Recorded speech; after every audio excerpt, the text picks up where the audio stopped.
तो class 10th का pre board परीक्षा का आपका 21 जनवरी को भाई गणित का पेपर होने वाला है। एंड प्री बोर्ड के इस पेपर के लिए आप लोग लगातार से कमेंट कर रहे थे कि हमारे पेपर की तैयारी करवाइए, तो आपके पेपर के लिए मैं प्रैक्टिस पेपर लेकर के आ चुका हूं। एंड इस क्वेश्चन पेपर को कंप्लीट करके आप अपने एग्जाम में काफ़ी सारे क्वेश्चन देखने को देख सकते हो। एंड इस क्वेश्चन पेपर को कंप्लीट करके आप अपने एग्जाम में अच्छा स्कोर कर पाओगे।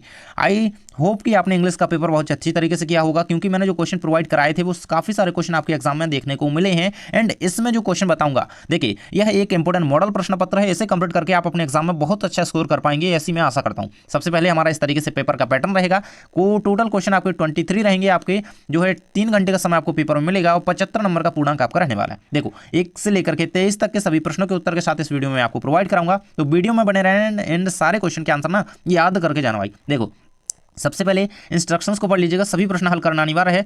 1 से 5 तक आपके जो है एक नंबर के प्रश्न है। 6 से 17 तक 2-2, ठीक है। इस तरीके से इन्हें पूरा पढ़ लीजिए। अब हम आ जाते हैं अपने प्रश्नों की ओर। तो पूरे क्वेश्चन करके ही जाना है दादा, है ना। फर्स्ट नंबर आपका सही विकल्प के रूप में है। 6 नंबर के सही विकल्प आते हैं। पहला क्वेश्चन है 12, 16, 20 का HCF क्या होगा, तो इनको निकालना है, इनको निकाल लीजिएगा। एंड मैं आपको जल्दी जल्दी बता चलता हूँ, इसका हो जाएगा 4, है ना। 4 ही होगा यार, आप इनका निकाल लीजिएगा आराम से। अगला है आपका रेखक बहुपद की घात क्या होती है, 1 होती है। आप सभी को पता है रेखक की, है ना, रेखक की तो 1 ही होती है। अगला है समीकरण निकाय A1x plus B1y plus C1 बराबर 0 और A2x B2y बराबर प्लस C2 बराबर 0 का आदित्य हल। आदित्य हल मैंने स्थिति पढ़ाई हुई है आपको। A1/A2 बराबर नहीं B1/C2। यहाँ पे क्या रेखा काटेंगे, प्रतिच्छेद करेंगे, तो ये वाली स्थिति आपकी यहाँ पे बन जाएगी, ठीक है ना। ये आंसर आपका रहेगा। इसका 4 है, इसका 1 है। इसका A1/A2 बराबर नहीं B1/B2। नेक्स्ट आपका द्विघात समीकरण AX² प्लस BX बराबर 0 इक्वल नहीं 0 में 2 बराबर वास्तविक मूल कब होंगे भाई, तो B² माइनस 4AC बराबर है जब 0 के, तब 2 बराबर वास्तविक मूल होंगे इसके, है ना। तो इस चीज को याद रखो। एंड ये रहेगा आपका इसका आंसर। तो इसका हो जाएगा आपका 4, इसका 1 हो जाएगा, इसका ये हो जाएगा, इसका रहेगा आपका D। एंड इसका आपका AP आपको 11वां पद इसका बताना है, तो इसका हो जाएगा 22, ठीक है ना। ये होते हैं हमारे सारे के सारे कंप्लीट। अब आ जाता है 6वें नंबर का आपका नेक्स्ट पेज पर। भाई क्वेश्चन दिया गया है P बिंदु दिया गया आपको, Q बिंदु दिया गया, इनके बीच की दूरी बतानी है। तो इनके बीच की दूरी है आपकी 5√5, है ना। आपको वो फॉर्मूला याद कर लेना, वो आपको अगर याद है तो आप कर पाओगे किसी प्रकार से, है ना। इंग्लिश मीडियम के छात्र यहाँ पे देख सकते हैं। अगला क्वेश्चन हमारा रिक्त स्थान के रूप में आना है, जो कि 6 नंबर के रहने वाले हैं। देखो अगर आपको साफ नहीं दिख रहा है तो क्वालिटी थोड़ी इंक्रीज कर लेना, आप 480 कर सकते हो, उसमें देख करके आपको अच्छा दिखेगा, ठीक है। फर्स्ट नंबर आपका दिया गया द्विघात समीकरण AX² plus BX plus C बराबर 0, A बराबर नहीं 0 के लिए विभक्त कर D बराबर B² माइनस 4AC इसका आंसर आपको लिख देना है, ठीक है। यही आपका आंसर इसका हो जाएगा। D बराबर दिया ही गया है, तो D बराबर क्या होता है हमारा B² माइनस 4AC विभक्त कर का ये सूत्र रहेगा। नेक्स्ट हमारा आ जाता है, तो इसका आंसर आपका हो जाएगा S बराबर तो आपको दिया गया है S बराबर N/2। आपने ये फॉर्मूला जरूर से पढ़ा होगा, 2A plus N-1 into D आपका क्या होता है, सार्वंतर होता है ना। तो इस तरीके से आपका डी लिखते हुए ये फॉर्मूला कंप्लीट कर देना। ये आपका रहेगा n पदों का योग होता है, है ना। अगला क्वेश्चन आपका आ जाता है सभी वृत्त खालिस्तान होते हैं, तो सभी वृत्त क्या समरूप होते हैं ना, ये आप सभी को पता होगा, ये आपका कंप्लीट रहेगा। नेक्स्ट है वृत्त तथा उसकी स्पर्श रेखाओं के उभयनिष्ठ बिंदु खालिस्तान को कहते हैं ना। तो उभयनिष्ठ बिंदु किसको कहते हैं, तो स्पर्श बिंदु को कहते हैं। क्या स्पर्श रेखा के जो उभयनिष्ठ बिंदु होते हैं वो स्पर्श बिंदु कहलाते हैं, ठीक है। इस चीज को आपको याद रखना। नेक्स्ट है किसी प्रयोग की सभी प्रारंभिक घटनाओं की प्रायिकता का योग खालिस्तान होता है, तो वो क्या होता है, 1 होता है, क्या 1, ठीक है। ये का आंसर इसको लग दिया। अगला है वृत्त के किसी बिंदु पर स्पर्श रेखाएं स्पर्श बिंदु से जाने वाली त्रिज्या पर क्या होती हैं, लंबवत होती हैं, क्या होती हैं, लंबवत। इस तरीके से इसका आंसर आपको लिख देना है, ठीक है। इसको अच्छी तरीके से कंप्लीट कर लेना। एंड चलिए हो गए ना 6 के 6 कंप्लीट। चलिए अब आगे के क्वेश्चन देख लेते हैं सही जोड़ी के रूप में। अब आपकी सही जोड़ियां आ जाती हैं यहाँ पर। फर्स्ट नंबर दी गई है अर्धगोले का वक्र पृष्ठीय क्षेत्रफल, सेकंड है बेलन का वक्र पृष्ठीय। तो अर्धगोले का कौन सा होता है, ये होता है आपका 2πr², ठीक है ना। ई नंबर से फर्स्ट की आपकी जोड़ी यहाँ पे मिल जानी है ना। तो यहाँ पे फर्स्ट की मिला देंगे। सेकंड है बेलन का भाई, तो ये हो जाता है 2πrh, है ना। ये एक डी से मिल जाएगी, तो ये डी से मिल गई भाई। अब है आपका वृत्त के एक त्रिज्य खंड का, ये तो सभी को पता होगा, थीटा बटा 360 इंटू πr², है ना। तीसरे की मिल गई भाई। अब आ जाता है चौथा, कॉट ए का मान आपका क्या होता है, तो यहाँ पे कॉट ए बराबर होता है 1/10a, ठीक है, 4 की। अब पांचवा आ जाता है भाई कोसेक स्क्वायर ए, तो यहाँ पे पांचवे की जोड़ी आपकी मिलेगी 1 प्लस कॉट स्क्वायर ए थी, है ना। तो ये पांचवे की हो जाएगी। एंड छठवें की लास्ट साइन 0 का मान हमारा 0 हो जाएगा। इस तरीके से 6 के 6 कंप्लीट होते हैं, ये तीसरे के, ठीक है। तो ये कंप्लीट है। चलिए आगे देख लेते हैं। आपके एक सत्य असत्य दिए गए हैं, फिर आपके एक वाक्य नीचे हैं, ठीक है। तो आपका पहला आ जाता है समीकरण आपका दिया गया है x² x माइनस 2 का whole square plus 1 equal 2x minus 3, एक द्विघात समीकरण नहीं है, जबकि ये है, तो ये आपका पहला नंबर का असत्य लगाइएगा, ठीक है, क्या असत्य। सेकंड आपका आ जाता है AP आपको दी गई, इसका सार्वंतर -2 है, तो ये -2 इसका नहीं है, तो असत्य इसको लगा देना, ठीक है। नेक्स्ट हमारा आ जाता है ये सभी समद्विबाहु जो है त्रिभुज समरूप होते हैं, तो ये भी आपको असत्य लगा देना है। नेक्स्ट हमारा आ जाता है बिंदु ए आपको दिया गया है, बिंदु बी 6 4 दिया गया है, ये 3-1 दिया गया है, एंड ए मध्य बिंदु इसका 9 और 3 बताया जा रहा है, तो ये भी आपका असत्य रहेगा। इस तरीके से स्टार्टिंग के जो 4 हैं आपके बिल्कुल गलत हैं, चारों के चारों आपको क्रॉस कर देना है स्टार्टिंग के, ठीक है। तो देखिए ये भी फर्स्ट जो है आपका असत्य है, सेकंड असत्य है, थर्ड असत्य है, 4 असत्य है। अब आपका देखिए भाई, अब 5वां 6वां जो है आपके सत्य है, ठीक है, इन्हें आप सत्य लगाएं। ये प्रायिकता बिल्कुल सही है ना। केंद्रीय प्रवृत्ति की मापों को लिए अनुबंधित संबंध जो है बिल्कुल सही दिया गया है, तो बिल्कुल सत्य लगाएं, है ना। स्टार्टिंग के 4 सत्य और 2 बिल्कुल सत्य असत्य, ठीक है, सत्य, ठीक है। अब बढ़ लेते हैं आगे, प्रत्येक का एक शब्द या वाक्य में उत्तर लिखिए। तो 6 नंबर के फर्स्ट दिया गया है कौन कौन समरूपता कसौटी लिखे भाई। तो इसको कैसे लिखना है मैं आपको इनके आंसर नीचे दिखाऊंगा लिखे हुए, है ना। पहले मैं आपको बता देता हूँ पढ़ करके भाई कि क्या है भाई समरूपता ए क्या होती है भाई। तो ये होती है यदि दो त्रिभुजों के दो कोण समान हो तो वे समरूप होते हैं, यही है ए समरूपता कसौटी। क्या, यदि दो त्रिभुजों के दो कोण समान हों तो वे क्या होते हैं, समरूप होते हैं, है ना। और इसका आंसर अपन नीचे देखना चाहें तो चलिए नीचे ही चलते हैं यार, अच्छी तरीके से वहाँ पे दिखाएंगे सभी के आंसर आपको 1 2 3 4 5 6, है ना। पहले प्रश्न पढ़ लो, इनके बीच की दूरी क्या बताना, मतलब सूत्र लिखना है सीधा सीधा। दृष्टि रेखा की परिभाषा, अब नॉन कोण की परिभाषा, वृत्त के त्रिज्यखंड की चाप का लंबाई का सूत्र, वही θ/360 हमने देखा। एक वृत्त की कितनी रेखा है तो इसका अनंत हो जाएगा, ठीक है। अब आंसर इनके नीचे हम देख लेते हैं। देखिए 5वें का आंसर हम यहाँ पे आपको बताएंगे, ये रहेगा आपका, ये दिए गए भाई 5वें के उत्तर, ठीक है। ये फर्स्ट का रहेगा 5 का उत्तर, ठीक है, दिख रहा है ना, 5 का फर्स्ट का रहेगा, 5 का सेकंड का ये सूत्र दिया गया आपके सामने, और ये रहेगा आपका 5 का थर्ड का आंसर दिया गया है, ये 5 का 4 का है, और ये 5 का 6 का है, ठीक है, 5th का है, और ये आपका 6 का लास्ट में दिया ही गया है। तो इसकी स्क्रीनशॉट कर लो। एंड ऐसे ये आपकी यहाँ पे जो अवनमन कोण पूछा गया था, और ये आपकी रहेगी दृष्टि रेखा क्या होती है ना, ये रहेगा त्रिज्यखंड का क्षेत्रफल, और स्पर्श रेखाएं अनंत खींची जा सकती हैं, इस तरीके से होता है कंप्लीट। चलिए अब चल लेते हैं अपने अगले क्वेश्चन की ओर। देखो इसी तरीके से मैं नीचे पूरे क्वेश्चन के आंसर बताने वाला हूँ, तो बिल्कुल से बने रहो वीडियो में भाई। तो ये होती है कंप्लीट। अब 6वें नंबर का प्रश्न आ जाता है, 5005 को अभाज्य गुणनखंड के रूप में व्यक्त करो। तो पहले तो हम इसे भाई काट पीट के करेंगे, अब इसके भाई कितने जोड़े पेयर वगैरह बन रहे हैं तो उस तरीके से निकालेंगे। तो इसके पेयर वगैरह तो बनने नहीं है, कैसे, देखो ये रहेगा इसका कंप्लीट आंसर, आप यहाँ पे स्क्रीन पर देख सकते हो।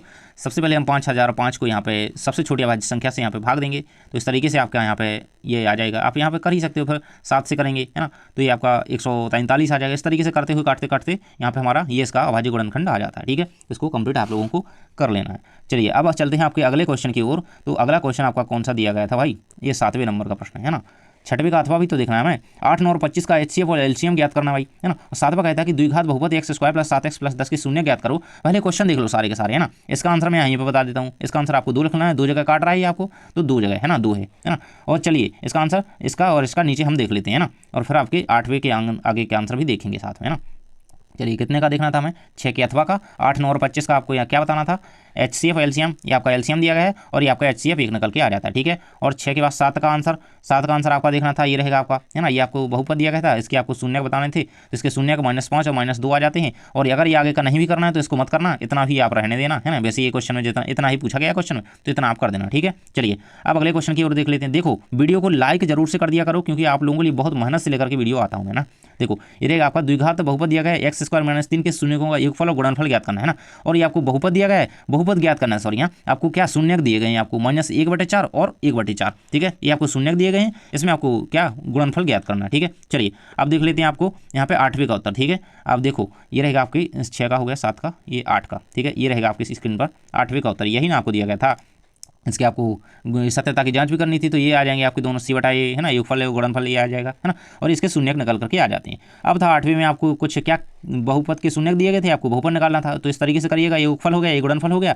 एंड अब आगे हमारे यहाँ पे क्या, ये हमारा 4x² + x + 1, ये हमारा क्या आ जाएगा, ये बहुपद निकल करके आ जाता है, ठीक है। जल्दी से वीडियो को लाइक कर दो, एंड आगे के क्वेश्चन हम देख लेते हैं, ठीक है। अब हम आ चुके हैं अपने अगले क्वेश्चन की ओर। यहाँ पे देखिए कितने नंबर क्वेश्चन था हमारा, 9 नंबर है ना, 8 तक तो हम कंप्लीट कर चुके हैं। यह रहता है हमारा 9वें नंबर का प्रश्न, जिसमें कहता है कि अनुपातों A1/A2, B1/B2 और C1/C2 की तुलना करके ज्ञात कीजिए कि निम्नलिखित रेखीय समीकरण योगुण संगत है या असंगत। तो ये संगत होगा, एंड हम इसका आंसर देख लेते हैं नीचे, है ना। ये आपको ये समीकरण दिया गया है, एंड आपको अथवा क्या करना है, इसको हल करना है, प्रतिस्थापन से कर देंगे तो इसको आसानी से कर सकते हो आप, तो है ना। तो चलिए इसका आंसर मैं नीचे दिखा दूंगा, साथ में देखो हम किसका आंसर नीचे देखेंगे, 9 का इसका देखेंगे, 9 के अथवा वाले का देखेंगे, एंड 10 को भी साथ में ले चलते हैं ना। 10 को पढ़ लीजिए, क्वेश्चन आपको दिया गया, इसके मूल आपको ज्ञात करने है ना। और अथवा में क्वेश्चन आपको दिया गया है, इसमें k का मान ज्ञात करना है, तो उसके मूल बराबर हो, है ना। तो चलिए हम इसको देख लेते हैं, 9 और 10 का आंसर देख लेते हैं, साथ ही 11 को भी ले चलते हैं भाई, है ना। 2 अंकों वाली कितनी विभाज्य संख्या है, 3 से विभाज्य है, अथवा में कहता है कि आपको ये सारा कुछ दिया गया है, आपको क्या n ज्ञात करना है। ठीक है, चलिए देख लेते हैं 9, 10 और 11 का आंसर नीचे है ना। जल्दी से चैनल को सब्सक्राइब कर लो क्योंकि बोर्ड परीक्षा बहुत पास आ चुकी है।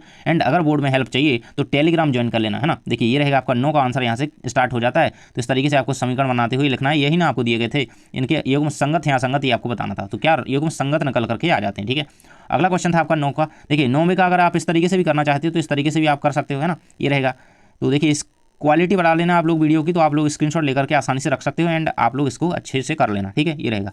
अब देख लेते हैं आपके अगले का, ये रहेगा आपका 9वीं के अथवा वाली का। 9वीं के अथवा में क्या क्वेश्चन था आपका, क्वेश्चन दिया गया था आपको एक समीकरण दिया गया था जिसे हल करना था। प्रतिस्थापन से आसानी से हल कर सकते हो, यहाँ पे देख सकते हो। तो आपका x का मान और y का मान यहाँ पे निकल करके आ जाते हैं, x का 9 और y का 5 निकल करके आंसर आ जाता है। ठीक है, चलिए अब देखना था आपको 10 का उत्तर। 10 में आपको एक समीकरण दिया गया था जिसके आपको मूल ज्ञात करने थे ना, मूल ज्ञात करने थे ना। इस तरीके से आप इसे सॉल्व करिएगा एंड आपका आंसर यहाँ तक आ जाता है, ये निकल करके यहाँ पे x के मूल निकल करके आ जाते हैं। ठीक है, अगला 10 में हमारा 10 के अथवा में। ठीक है, 10 का देख लिया, ये 10 का अथवा है और है ना। तो देखिए ये आपको सॉल्व करना था है ना, ये नहीं करना है अपन को। तो अपन को केवल इतना देखना है ऊपर ऊपर का, ये देखिएगा भाई है ना। देखिए मैं आपको वही हाईलाइट करके देता हूँ ताकि आप लोगों को ठीक से है ना ये वाला हम करना है ना। ये दिया गया आपका आंसर, नीचे वाला ये नहीं करना है ना, ये सेकंड क्वेश्चन है।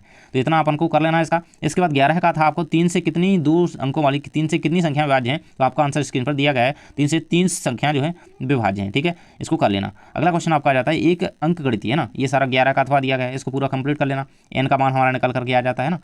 ये चलिए अगला था आपका 12 है, तो 12 का उत्तर भी आपका स्क्रीन पर ये रहेगा है ना। इसी का मान आपका 2 निकल करके आ जाता है। पहले मैं आपको इसी ये क्वेश्चन दिखा देता हूँ पेपर में ना, ठीक से आपको दिख जाएगी है ना। ये थोड़ा जूम हो गया भाई, ये 12 का दिया गया है ना, ये 12 का क्वेश्चन दिया गया ना। यहाँ पे देख सकते हो आप, यहाँ पे यदि त्रिभुज एबीसी में डी समांतर है बीसी तो इसी ज्ञात करना था आपको ना। ये पूरा दिया गया है, बहुत ज़्यादा इंपॉर्टेंट है, ये हर बार आ रहा है पेपर में, इसको कर लेना बोर्ड के लिए। अथवा वो कहता है आधारभूत समानुपातिकता यानी कि थेल्स प्रमेय आपको लिखनी है। तो चलिए इसको देख लेते हैं। एंड आपको 13 नंबर के प्रश्न में कहता है आपको बिंदु दिए गए हैं, इनके रेखाखंड 2:3 में विभाजित करते हैं, बिंदु के निर्देशांक ज्ञात करने हैं। और अगला आपको बिंदु दिए गए हैं, इसमें आपको क्या करना है, पी का मान ज्ञात करना है ना, पी का मान ज्ञात करना है। यहाँ पे देख सकते हो आप पी का मान ज्ञात करेंगे ना। तो 12 13 का आंसर देखेंगे, साथ ही 14 को भी लपेटे में ले लेते हैं। देख सकते हैं यहाँ पे साइन ए का मान आपको दिया है, कॉस ए और टेन ए का मान जो है आपको बताना है ना। साइन ए 3/4 दिया गया है। अब भाई अथवा में कह रहा है कि कॉस 60 साइन 60 कॉस 30 है ना, इसको मान आपको निकालना है तो 0 डिग्री आएगा। चलिए नीचे देख लेते हैं ना। तो हम 11 12 13 और 14 का आंसर नीचे देख लेते हैं ना। सब्सक्राइब जरूर से कर लेना दादा। देखिए ये रहेगा आपका 8 का, यहाँ पे देख चुके थे हम, 12 पे जाना हमें सीधा ना। ये रहेगा आपका 12 का उत्तर। यहाँ पे देख सकते हैं इसी का मान निकल करके 2 आ जाता है। ठीक है ना, इसको देखो कंप्लीटली यहाँ से आप देख सकते हो ना, इसको कंप्लीट कर लेना। इसके बाद 12 के अथवा में आपको अनुपातिकता में भी पूछी गई थी, समानुपातिकता, तो ये आपको लिख देना है। आपको ये पाइथागोरस नीचे दी गई है, ये आपकी रहेगी यहाँ पे थेल्स प्रमेय। ठीक है, अगला हमारा आ जाता है 13 में पूछा गया था आपका ये क्वेश्चन था, तो उसको यहाँ पे आप देख सकते हो है ना, बिंदुओं के बीच को रेखाखंड का अनुपात दिया गया था, उसमें आपको क्या दूरी बतानी थी, ये रहेगा। इसके बाद आपका पूछा गया था यहाँ पे निर्देशांक बताने थे, तो निर्देशांक आ जाते हैं। इसके बाद आपको पूछा गया था ये क्वेश्चन, तो इसका पी का मान बताना था, पी का मान 7 आपका निकल करके आ जाता है। इसका स्क्रीनशॉट कर लीजिए आसानी से, ये रहेगा आपके सामने। अगला क्वेश्चन हमारा 14 का था। 14 नंबर प्रश्न कह रहा था, ये देखिए इस तरीके से, इसका आंसर थोड़ा लॉन्ग है, इस तरीके से मैं ऐसा दिखा देता हूँ आपको ताकि ठीक से देखिए। दिया गया है आपको, जो दिया गया है साइन का मान दिया गया है, साइन ए का 3/4। अब भाई साइन ए कॉस स्क्वायर ये बराबर 1 होता है, तो इस तरीके से आप टेन ए कॉस ए का मान निकाल सकते हैं है ना। तो कॉस ए और टेन ए का मान हमारा निकल करके आ जाता है, यहाँ पे आंसर आपको दिया गया है। ठीक है, इसके बाद यहाँ पे अगला क्वेश्चन आपका 14 के अथवा वाली में दिया गया था, आपको साइन 60 कॉस 30 साइन 30 कॉस 60 का आपको क्या मान निकालना था। तो इस तरीके से आपका निकाल करके एक आंसर यहाँ पे आ जाता है। मैं गलती से वहाँ पे 0 डिग्री बोल गया, लेकिन नहीं, एक आंसर आपका यहाँ पे आ जाता है पूरा का पूरा कर करके। इसको अच्छी तरीके से कर लेना कंप्लीट। ठीक है, चलिए अब देख लेते हैं फर्स्ट पेपर में क्वेश्चन। एंड आपने चैनल को सब्सक्राइब नहीं करा तो कर लीजिए और वीडियो को लाइक जरूर से कर देना। देखिए यहाँ पे आ जाते हैं हम अपने 15 नंबर के प्रश्न के पास। ठीक है, ये रहेगा हमारा प्रश्न एंड इसको आप आसानी से देख सकते हो अपनी स्क्रीन पर। एंड जो प्रश्न दिया गया है वो प्रश्न कह रहा है कि एक बिंदु है ना, एक बिंदु ए से जो एक वृत्त के केंद्र से 5 सेंटीमीटर दूरी पर है, वृत्त पर स्पर्श रेखा की लंबाई 4 सेंटीमीटर, वृत्त की त्रिज्या ज्ञात करो। अथवा में दिया गया है वृत्त पर खींची गई स्पर्श रेखाओं की लंबाइयां बराबर होती हैं, आपको सिद्ध करना है। 16 नंबर का प्रश्न कहता है कि हमीदा और सबिता 2 मित्र हैं, उनकी प्रायिकता क्या है कि दोनों जन्मदिन एक हैं या फिर भिन्न है ना, लीप वर्ष छोड़ते हुए लिखना है ना। इसका भी उत्तर देखेंगे 16 का, और ये अथवा में 16 के दिया गया, बहुत ज़्यादा इंपॉर्टेंट है, बोर्ड 2025 के लिए इसे को कर ही लेना भाई है ना। और ये रहेगा इसका उत्तर भी हम नीचे देखेंगे। एंड 17 को भी देख लेते हैं भाई साथ में। 17 में अच्छी प्रकार फिट गई 52 पत्तों की गड्डी है ना। ये एक थैले में 3 लाल और 5 काली गेंदें हैं, गेंद लाल हो और लाल नहीं हो, इसकी प्रायिकता आपको ज्ञात करनी है। ठीक है, और ये का हो या का नहीं हो, इसकी प्रायिकता ज्ञात करनी है। चलिए हम देख लेते हैं यहाँ पे 15 16 17 और साथ ही 18 और 18 का उत्तर भी देख लेते हैं। ये अपरिमेय संख्या सिद्ध करना है और ये आपको n और 6n 0 पर समाप्त हो सकती है, ये आपको यहाँ पे जांच करनी है। ठीक है, 18 तक 15 से लेकर के उत्तर देख लेते हैं। चलिए मैं आपको एक एक करके उत्तर बताते जा रहा हूँ, इसलिए आपको जो है टेलीग्राम जरूर से ज्वाइन कर लेना है, क्योंकि टेलीग्राम पर मैं PDF वगैरह शेयर करता हूँ और कुछ क्वेश्चन आपको ऐसे मिल जाते हैं वहाँ पर कि वो बिल्कुल पेपर में आते हैं। ठीक है, ये रहेगा आपका 15 का उत्तर यहाँ पे देख सकते हो। तो ये रहेगा आपका कंप्लीट आंसर यहाँ पे दिया गया है ना। तो पाइथागोरस प्रमेय के अकॉर्डिंग इसको यहाँ पे सॉल्व करते हुए 2-3 चरण में यहाँ पे आपकी वृत्त की त्रिज्या 3 सेंटीमीटर निकल करके आ जाती है। ठीक है, इसको इतना कंप्लीट कर लेना एंड ये रहेगा आपका। अगला भाई 16 का उत्तर आपको लिखना था। हमीदा और समीदा दो मित्र हैं। सविता इनके भाई एक ही दिन जन्मदिन है या फिर इनके जन्मदिन अलग अलग हैं। इसके होने की प्रायिकता क्या होगी? तो ये हो जाएगी, ये अलग अलग होने की प्रायिकता आपका 364/365 और 301/364 हो जाएगी 65। इसके बाद 16 के अथवा का आंसर आपका दिया गया। इसे कहा था ना मैंने, ये करके ही जाना है भाई, तो इसे कर ही लेना अच्छी तरीके से। ये रहेगा आपका आंसर पूरा कंप्लीट। इसको अच्छे से याद कर लेना है ना। इसको एक बार सॉल्व कर लो क्योंकि ये बहुत ही इंपॉर्टेंट है एंड ये लास्ट ईयर में पूछा गया क्वेश्चन है, 100% ही आएगा। नेक्स्ट क्वेश्चन आपका था भाई 52 पत्तों की फेटी गई गद्दी थी, है ना। 17 का उत्तर आपका दिया गया है ना। इस तरीके से आपको इसको सॉल्व कर लेना है ना। ये आपका आ जाएगा यहाँ पे। एक का होने की प्रायिकता क्या हो जाएगी? 1/13 हो जाएगी। एक का नहीं होने की 12/13 हो जाएगी। इसके बाद अगला क्वेश्चन था आपका, गेंदें थी भाई थैले में 3 लाल थी और 5 काली थी, कुल गेंदें 8 थी भाई, है ना। और गेंद लाल होने की प्रायिकता, अब कुल परिणामों की संख्या हमारी कितनी 8 है और लाल की 3 है और 5 काली की 5/8 इसकी रहेगी, 3/8 उसकी रहेगी। ठीक है, इतना आपका आंसर यहाँ पे निकल करके ये हमारा आ जाता है। ठीक है, ये रहेगा। अगला था आपका 3 + √5 एक अपरिमेय संख्या है, सिद्ध करना था। 18 का उत्तर आपकी स्क्रीन पर दिया गया है। इसको अच्छी तरीके से आपको सॉल्व कर लेना है। ये यहाँ तक आंसर आपका दिया गया है। इसके बाद 18 के अथवा वाले का उत्तर दिया गया है आपको, है ना। ये सेक्शन आपको इसकी जांच करनी थी। इस तरीके से आपको इसका सॉल्व करते हुए यहाँ तक आंसर इसका जैसे इस तरीके से इसका लिख देना है ना। ये कंप्लीट आपका हो जाएगा। और देखो बोर्ड एग्जाम की अगर अच्छी तरीके से तैयारी करनी है, क्योंकि अब टाइम नहीं बचा है, तो जुड़ जाओ अभी से, चैनल को सब्सक्राइब कर लो, टेलीग्राम जरूर ज्वाइन कर लेना भैया मेरे। देखो अब हम देख लेते हैं आपके 19 का उत्तर, है ना। देखिए आपको क्या दिया गया, भूमि के एक बिंदु से मीनार का पाद बिंदु 30 मीटर की दूरी पर मीनार के शिखर का उन्नयन कोण जो है 30 डिग्री है ना। 30 मीटर दिया गया है और 30 डिग्री दिया गया है ना। जो इसकी ऊंचाई हाइट ज्ञात करनी है भाई, इसमें भी वही सेम है, हाइट ज्ञात करनी है ना। तो चलिए हम देख लेते हैं इसको एंड ये सारा कुछ आपको दिया गया है मैटर। 19 का उत्तर नीचे देखेंगे एंड 20-21 को भी साथ में देख लेते हैं। देखो इसमें 6 सेंटीमीटर त्रिज्या वाले वृत्तखंड का क्षेत्रफल ज्ञात करना है। इसके लिए कोण थीटा आपको 30-60 डिग्री दिया गया है और इसमें एक घड़ी की मिनट की सुई जिसकी लंबाई जो है 14 सेंटीमीटर है, 5 मिनट में कितना क्षेत्रफल जो है रचित करेगी, ये करना है। अगला है आपका दो संख्याओं की संख्या, उसको उलटने पर जो है संख्या का योग 66 है, तो वह संख्या कौन सी है ना, उनका अंतर 2 है। अगला अथवा में कहता है कि एक घटा दें तो एक बदल जाती है और एक जोड़ दें तो 1/2 हो जाती है ना। ऐसे ही आपको एक भिन्न ज्ञात करनी है। चलिए भाई आप देख लेते हैं, हम 19, 20 और 21 का उत्तर साथ में है ना। फिर अपन 20, 23, 20, 21, 22 का देख लेंगे ना। तो चलिए देख लेते हैं 21 तक हम उत्तर साथ में एक तरीके से देख रहे हैं ना। तो ये आ जाता है अपना, ये रहेगा 18, 19 देख ही चुके थे, 19 तक, 19 से देखना था भाई। ये रहेगा आपका, देखो 19 का कंप्लीट आंसर स्क्रीन पर दिख रहा है ना, ठीक तरीके से दिख रहा है। ये रहेगा 19 का आंसर आपके सामने। इसको अच्छी तरीके से कंप्लीट कर लेना। ये हमारी मीनार की अभी ऊंचाई निकल करके आ जाती है, इस तरीके से उसका डायग्राम बनाना एंड ये हमारा कंप्लीट हो जाता है। इसके बाद था आपका 19 का अथवा वाला, तो इसको भी कंप्लीट कर लेना। ये बोर्ड परीक्षा 2025 के लिए बहुत ज़्यादा इंपॉर्टेंट है, 2020 के बोर्ड में भी पूछा गया है। देखो ये आपके सामने यहाँ पे 30 मीटर इसकी निकल करके यहाँ पे ऊंचाई आ जाती है। अगला था आपका जो है 20 का उत्तर। इसमें आपको क्या करना था, एक त्रिज्यखंड के क्षेत्रफल ज्ञात करना था जिसका कोण आपको 60 डिग्री दिया गया भाई। आपको पता है इसका सूत्र थीटा/360 होता है, जिसमें आपको फिलअप कर देना सारी कुछ जानकारी, है ना। तो आप जानते ही होगे। तो आपकी 6 जो है यहाँ पे क्या दी गई है भाई, आर दी गई है और इसे कंप्लीट करके आपका ये आंसर यहाँ पे 132/7 सेंटीमीटर स्क्वायर आ जाता है भाई, आ जाता है ना। ठीक है, चलिए अगला था आपका एक घड़ी की मिनट की सुई जो है 14 सेंटीमीटर है। इसकी लंबाई जो है, इसकी सुई द्वारा 5 मिनट में कितना क्षेत्रफल जो है रचा जाएगा भाई, देख लेते हैं यहाँ पे। इसको पूरा कंप्लीट कर देना। ये यहाँ पे आप निकल करके आ जाता है। देखो वही चीज़ है यार, थीटा का आपको वही चित्रखंड का क्षेत्रफल ही तो निकालना है। अगला क्वेश्चन आपका 21 का था। 21 में 2 अंकों को उलटने पर बनी संख्या जो है 66 है और अंकों का अंतर जो है 2 है ना। तो बस संख्या कौन सी भाई, चलिए देख लेते हैं। इस तरीके से हल करते हुए यहाँ पे संख्या जो है 42 निकल करके हमारी आ जाती है। इसको पूरा कंप्लीट कर लेना एंड 21 के अथवा का आंसर आपका दिया गया है, इसको भी आप कंप्लीट यहाँ पे कर सकते हो। तो ये उत्तर आपका भिन्न निकल कर आ जाती है 3/5, है ना। अंश में एक जोड़ देते हैं, हर में हटा देते हैं ना, इस तरीके से क्वेश्चन था ना। तो ये आपकी निकल करके यहाँ पे समीकरण बनाते हुए पूरा आंसर यहाँ पे आप कर दीजिएगा। अगला क्वेश्चन हमारा 22 नंबर का है, उसको हम प्रश्न के रूप में पहले देख लें ताकि आप लोगों को कन्फ्यूजन ना हो भाई। तो चलिए पहले प्रश्न देख लेते हैं ताकि आप लोगों को यहाँ पे संतुष्टि हो जाए। देखिए ये रहेगा आपके सामने प्रश्न, यहाँ पे दिया गया है एक खिलौना की त्रिज्या दी गई है आपको, है ना 3.5 सेंटीमीटर, ऊंचाई आपको 15.5 सेंटीमीटर। इसका पृष्ठीय क्षेत्रफल है ना, संपूर्ण पृष्ठीय क्षेत्रफल ज्ञात करना है एंड इसमें क्या एक अर्धगोले पर इसका या पाई के पदों में इसका आयतन ज्ञात करना है। चलिए देख लेते हैं 22 का उत्तर और 23 का उत्तर। ठीक है, 22 का उत्तर और 23 का उत्तर साथ में हम दोनों का देख लेंगे। 23 का उत्तर भी हम आपको बता देंगे, इसका उत्तर है ना, और साथ ही में इसका उत्तर भी। ठीक है, और इसका उत्तर आप लोगों को स्वयं करना है। ठीक है, ये उत्तर जो है आपको स्वयं करना है ना। चलिए मैं आपको आंसर की ओर ले चलता हूँ। सबसे पहले मैं आपको बता दूँ ये आपका 22 का उत्तर रहेगा। देखिए थोड़ा सब्र कीजिएगा, ये रहेगा 22 का उत्तर, है ना। इसका स्क्रीनशॉट अच्छी तरीके से ले लीजिएगा एंड ये आपका 22 का उत्तर रहेगा। बहुत ही इंपॉर्टेंट क्वेश्चन है, हाईलाइट मतलब थोड़ी क्वालिटी बढ़ा लेना तो आपको ठीक से दिखेगा ना। ये रहेगा इसका, इस तरीके से त्रिज्या ऊंचाई हमें निकालनी होती है। त्रिज्या ऊंचाई का सूत्र यहाँ पे आप देख सकते हो, है ना। ये रहेगी, तो इसको लगा देना एंड सारा कुछ निकल जाएगा। तो यहाँ पे हमारा आंसर यहाँ पे निकल करके आ जाता है 214.5 सेंटीमीटर स्क्वायर। ठीक है, अगला क्वेश्चन था आपका 23 नंबर का। जिसमें आपको कुछ साक्षर लोगों की दरें दी गई थी भाई, साक्षरता दर दी गई थी ना। अब उसमें आप फ्रिक्वेंसी, संचयी वारंवारता वगैरह यहाँ पे छांट छूट कर लिख रहे हो। फिर माध्य निकालना भाई, तो माध्य का सूत्र लगा करके हमारी साक्षरता दर 69.43% आ जाती है। अगला क्वेश्चन था आपका 23 का अथवा वाला, जिसका आंसर आप देख सकते हैं यहाँ पे। 22 का मैंने अथवा नहीं बताया आंसर, 22 का अथवा आपको स्वयं करना है, ठीक है। ये रहेगा आपका 23 का अथवा, ठीक है। आपको इस तरीके से क्वेश्चन दिया गया था। इसमें आपको करना क्या था, देखिए यहाँ पे आप फ्रिक्वेंसी वगैरह पहचान लोगे, ये क्या है भाई, ये है ना, इसको बारंबारता वगैरह। इसके बाद आपका बहुलक इसका निकालना था आपको, तो बहुलक आपका निकल करके यहाँ पे आ जाता है 7.88, है ना। ये निकल करके यहाँ पे आ जाता है 7.88, है ना। इसे कंप्लीट कर लेना, ये हमारा कंप्लीट होता है पूरा का पूरा मॉडल पेपर। एंड इनके क्वेश्चन करके जाओ भाई, पेपर में बहुत अच्छा स्कोर करोगे और इन्हें तैयार करके जाओ। चैनल को कर लो सब्सक्राइब। थैंक्स फॉर वॉचिंग, मिलते हैं नेक्स्ट वीडियो में।